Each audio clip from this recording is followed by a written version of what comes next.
In this training session, we're continuing with recurring charges. We've just looked at the schedule tab. Now we're going to proceed to the document tab.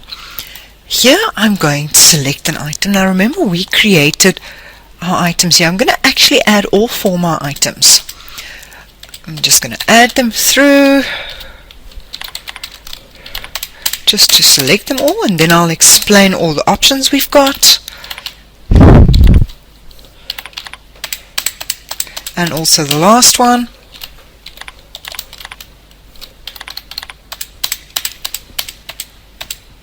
Okay, so the first option we look at here is our price type.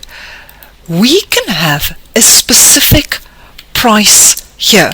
That will be the price that you enter, and this is the price that will then be used, not the actual price that the system uses. The next option would be the active system price.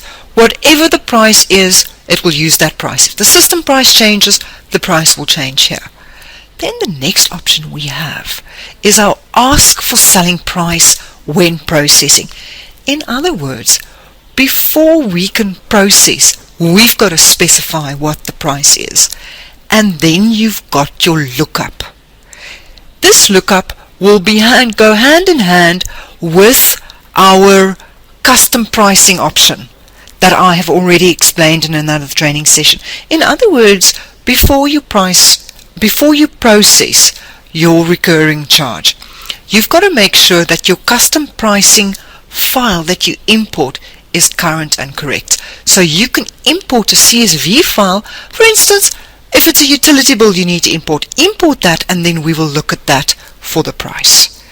Then we have frequency. It could be always, or it could be once off. In other words, this installation fee is just a once off. We can look at a custom description where we can change our description, and then we can accept our document tab options.